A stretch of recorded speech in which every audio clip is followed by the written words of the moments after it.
dari kelompok 7 PLK Diplomasi dengan saya Setiawan Ramadhani dengan NIM S 1A022098. Di sini saya berperan sebagai Perdana Menteri dari negara Aurelia. Perkenalkan, nama saya Alia Karela Putri Yuston dengan NIM S1A022054. Saya berperan sebagai Menteri Energi dari Aurelia. Perkenalkan, nama saya Nikadek Dwi Puspita Negara dengan NIM S1A022004. Di sini saya berperan sebagai perwakilan industri dari Aurelia. Perkenalkan, nama saya Muhammad Noval Abdulfalah dengan NIM E1A022022. Di sini saya sebagai ketua komunitas. Perkenalkan, nama saya Safira Ramadhani dengan NIM S1A022066 sebagai aktivis muda. Perkenalkan, nama saya Indra Kurnia Wicaksono dengan NIM E1A022044. Di sini saya berperan sebagai Climate Science. Perkenalkan, nama saya Fatimah Lintang Permata Zahra dengan NIM S1A022012 sebagai Menteri Lingkungan. Sekian dari kelompok kami. Selamat menyaksikan. Good evening everyone. As the head of government of Aurelia, I, Setiawan Ramadhani, must affirm that our nation's hard-won economic achievement have lifted millions of citizens from poverty. This came from the bedrock of social stability and national dignity.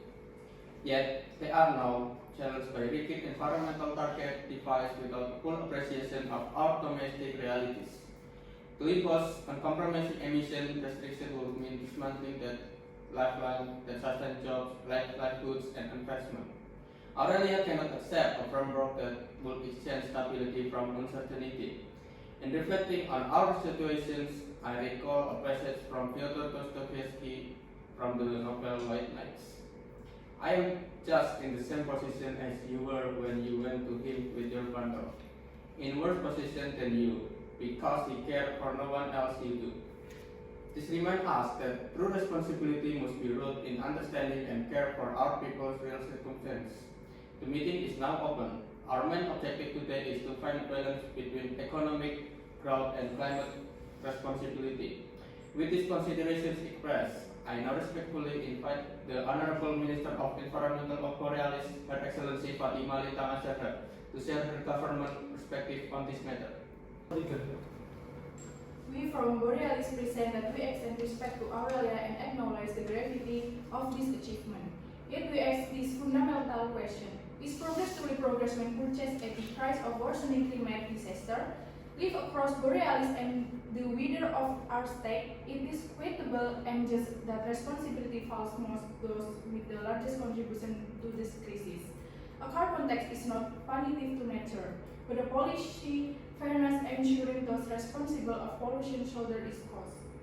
Thank you. I thank Her Excellency the Minister for her statement. For the sake of clarity and comprehensive dialogue, may I now respectfully invite my colleagues, the Minister of Energy of Aurelia, Her Excellency Alia Karela Putri, to provide her considered view on how our policies address this transitional challenge. On behalf of Aurealia's energy sector, let it be clear, our nation does not reverse the principle of foreign transition, but we cannot accept our impulsive form of the stabilizing measures. Fossil fuel subsidized stock often misunderstood, and not excellence but safeguards that sustain the industry upon which our economy and our people depend. This defense supports school, hospital, and infrastructure. Without a gradual and phased transition, forcing Sweden change dismantle our stability. The shift to clean energy must be made with wisdom, not with reckless haste. I value the perspective of our Energy Minister to ensure the empirical evidence from this dialogue. May I now invite Professor Indra, serving as scientific representative of Borealis, to deliver his assessment. The scientific evidence is overwhelming. The latest destruction every year of vegetation compounds the damage that will be felt for generations. Constitution of fossil dependency is morally indefensible and scientifically rigorous. The path forward demands both rapid and decisive investment in renewable energy. To hesitate is to betray both science and humanity survival. I thank Professor Indra for bringing the voice of science to this chamber. Recognizing the importance of intergenerational equity, I now extend the floor to distinguished young representative of Borealis, Ms. Safira Aulia Rahmadani of Peradilan. Thank you. I speak as a representative of the younger generation. If today, leaders hesitate or act without courage, the cost will fall on us tomorrow. We will inherit ecosystem in collapse, seas rising, harvest shrinking, and community in peril. To neglect responsibility now is a betrayal.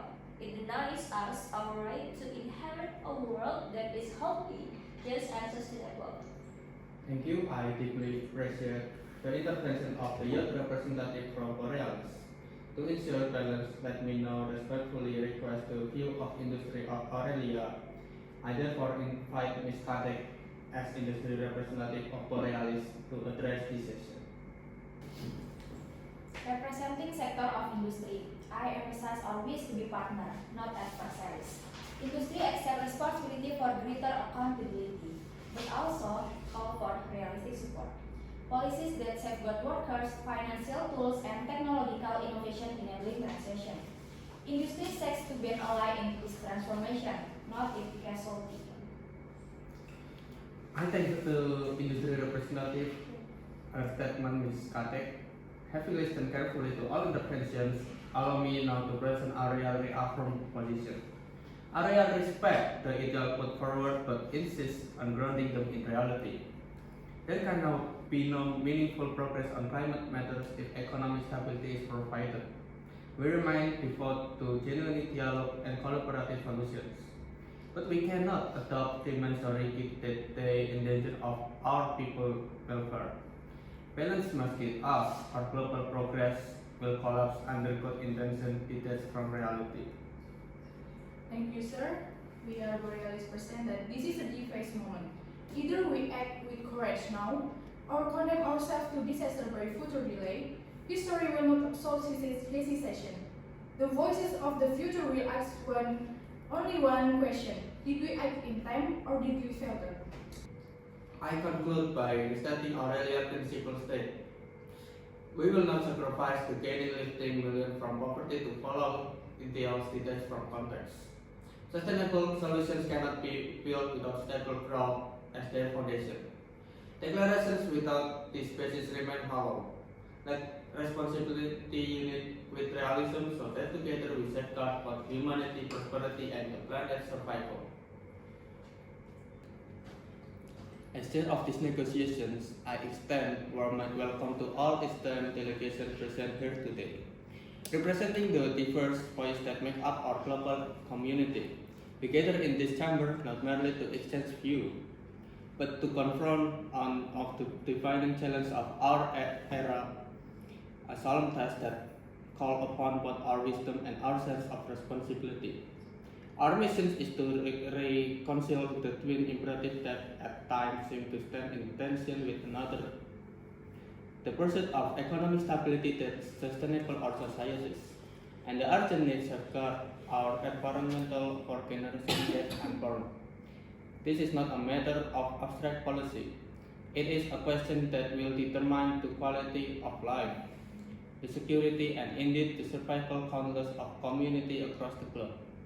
In navigating this complex terrain, we must guided by both pragmatism and vision, by what is possible today and by what is necessary for tomorrow. With these two in mind, I formally open the floor and I call first upon the distinguished industry representative of Aurelia, Ms. Kadek, to share the insights and the perspective of the industrial sector. A perspective indispensable in shaping policies that are more economically viable and environmentally responsible. Your voice today will help us bridge sectors, build trust, and find ways forward to honor both our economic ambitions and our environmental stewardship.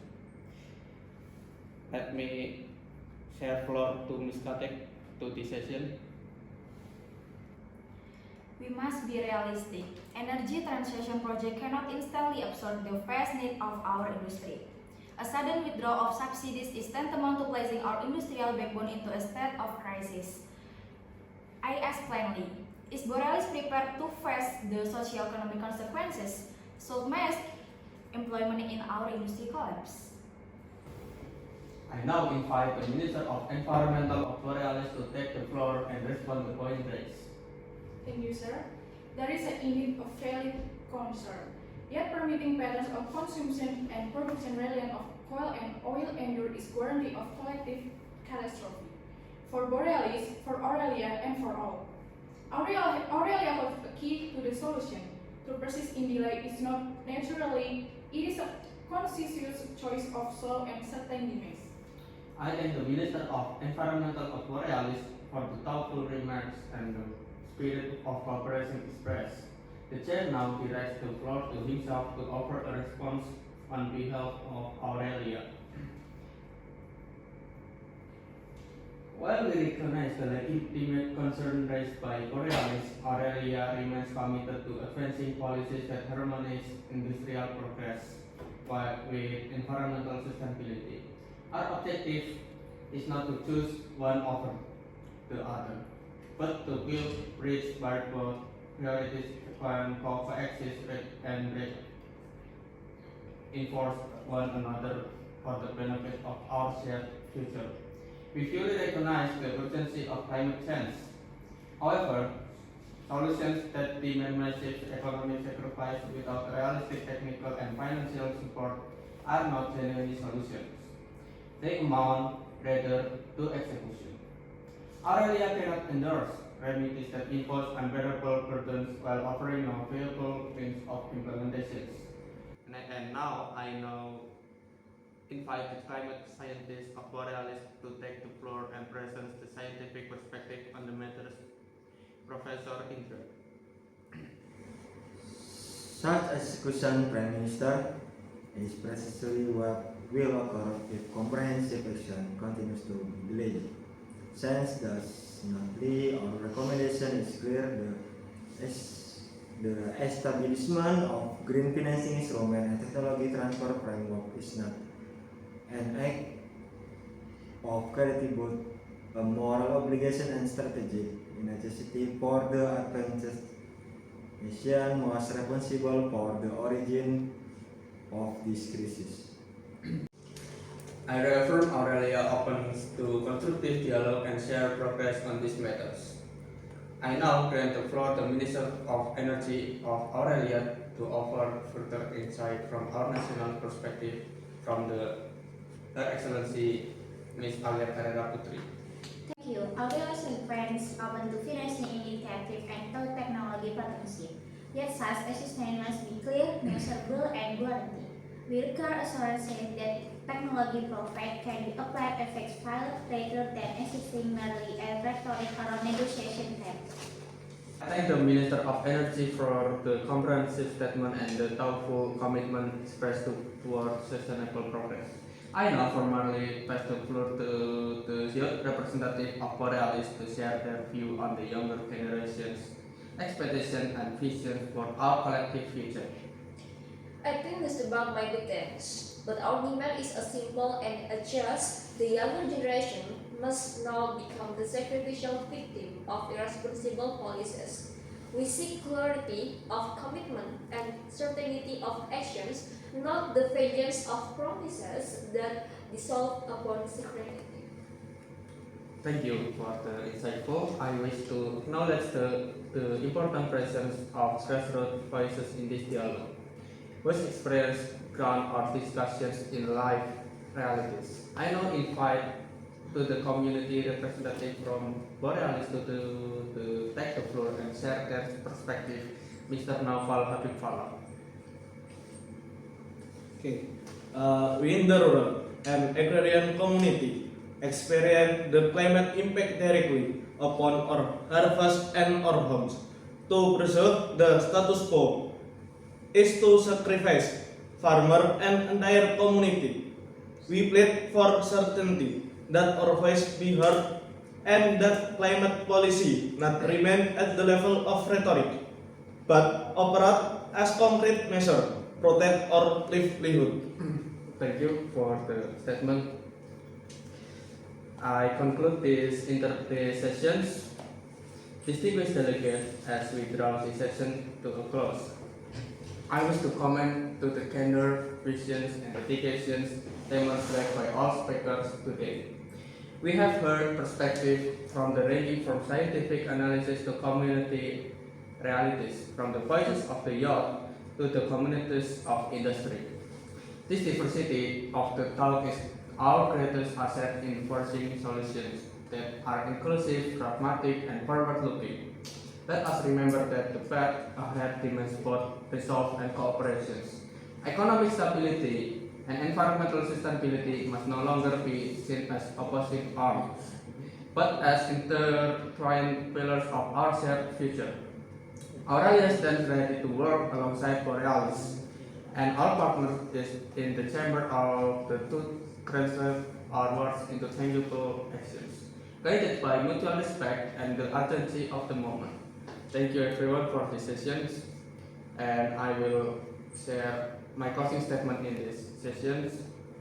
If all sides remain both open and realistic, then solutions can indeed be crafted solutions that merge economic stability with environmental sustainability, not a clash of positions that jeopardize the welfare of our shared region. Compromise must never be one-sided imposition. It must embody balance, fairness, and mutual responsibility. Only on such a basis can this negotiation fulfill its purpose. Such execution, Prime Minister, is precisely what will occur if comprehensive action continues to be delayed. Since does not lead our recommendation is clear, the establishment of green financing instrument and technology transfer framework is not an act of charity but a moral obligation and strategic necessity for the advanced nation most responsible for the origin of this crisis. We are open to financing and technology, but this must be clear and measurable. There must be assurance that the technology can be applied efficiently on the ground, not just remain negotiation table jargon. So excuse me, allow me to share a brief perspective on this debate today. Maybe this debate is attempts, but we demand that future generations not become victims of irresponsible policies. We see clear commitment and real actions, not empty promises. We experience climate impact present, maintaining the status quo, sacrifices our farmer and community. We need assurance that our voice are heard, and climate policies go beyond rhetoric. Thank you for the experience, the farmer and community leader from the Borealis.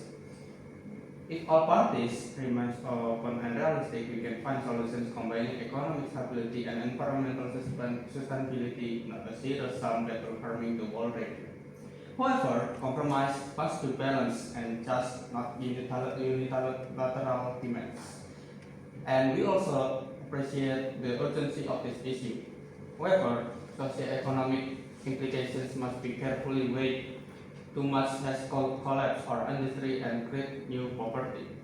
I invite Borealis scientists to present data so we may better understand through this. Praktik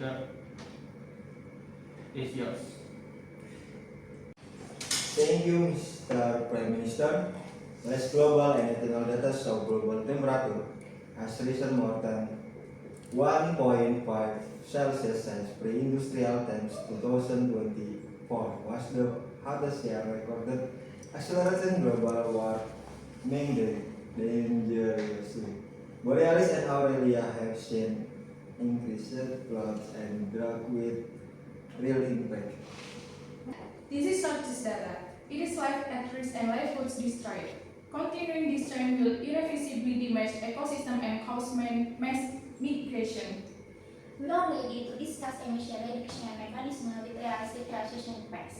We propose a green fund for clean technology and renewable energy subsidies accessible to industry. Fund and technology must be coupled with local training and adaptation for community to survive rapid climate change. The transparency in a fund management is essential. Our generation wants assurance, thus aren't empty promises. Thank you for the vote of the statement. We propose a joint oversight committee including community and youth representatives to ensure accountability. About to the Prof. Indra for the statement. With cooperation, we can keep temperatures below 2 Celsius per Paris Agreement, rationalizing finance, technology, and equitable emission reduction. I propose a clear framework with past targets with every country, but focus on global positive impact. Aurelia commits to realistic past target, backed by financing and technological that support growth and environmental protections. How about offer the Borealis? Building on this dialogue, Borealis proposed 25% carbon tax. This incentive aims to effectively reduce emissions while funding green tech and adoption effort. We believe this right balance ambition with the economic feasibility for all.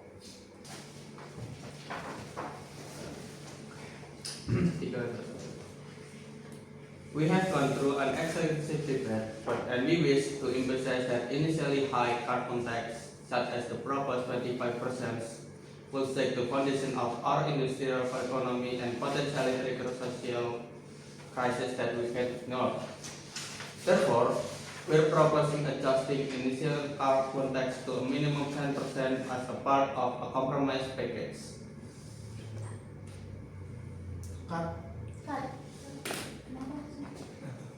While we understand Aurelia's concern, a strong carbon tax signal is crucial to initiate genuine change. Our original proposal is 25%, was intended a political and environmental pressure point. However, in the interest of progressing in this negotiation, we are willing to lower our proposal to 15% as initial carbon tax, on the condition that there will be periodic evaluation and adjustment to increase the tax going forward. A starting tax of 15% remains sufficiently adequate for us to balance responsibility with economic sustainability. Naturally, this must be accompanied by adequate technology transfer guarantees and transitional funding support so that the industrial sector is not burdened alone. So we want to ensure that the carbon tax propositions are not merely numerical targets, but are followed by concrete actions and transparent oversight. I highlight again, the draft agreement must include the establishment of independent oversight committee representing government, industry, civil society, and the scientists, and also the law. To the essential mechanism of transparency and accountability. We agree, yet for sake of joint welfare and justice, Borealis proposed a carbon tax of 20%, which we hope will be accepted. Beyond carbon taxation and oversight, with the agreement will regulate funding for clean technology and sufficient social adaptation programs. Thank you. But with this offer, we affirm an initial minimum carbon tax of 10%, a joint agreement to establish an initial carbon tax of 15%, and progressive tax adjustment moving toward. Also, the foundation of oversight committee alongside financing and technology support. This is a bold and tangible step forward. Let us realize the spirit of cooperation for the future of our planet and the welfare of our people. Thank you for the offer, but I will conclude in this session. Distinguished delegates, as we reach the final moments of the crucial session, I want to extend my heartfelt appreciation to all of you for the spirit of cooperation, dedication, and honesty that has marked our discussions. Today, we have navigated complex issues that affect not only our economies but the future of our planet. Our deliberations have been rich with diverse perspectives from the science to the industry, from the youth community to the local community voice, are contributing to a fuller understanding of the challenges and possibilities we face. I reminded of the profound insight from the Paul Coelho from the Nobel alchemist. When we strive to become better than we are, everything around us becomes better too. This reminds us that our individual and collective actions carry ripple effects far beyond that here and now. Each step we take towards responsible stewardship of the environmental and sustainable economic growth has the potential to improve the world for the generation to come. Aurelia acknowledged the urgency underscored by our fellow delegates and the scientific evidence present. In that spirit, we affirm our support for the implementation of a carbon tax, setting the initial rate for the 15%. This rate reflects a balanced commitment bold enough to send a clear signal in favor of climate actions. Yet, mindful to the need of the maintain economic and social stability at home, but number alone will not secure our goals. Aurelia emphasizes and to the necessity of transparency, accountability, and equitable transfer of technology and financial resources. Only through these pillars can we ensure that the burden of transition is shared fairly and that no community or sector is left behind. We remain committed to working close with Borealis and all stakeholders to translate our agreement into tangible, positive outcomes. And now, I just want to say thank you for your attention and dedication to this vital cause.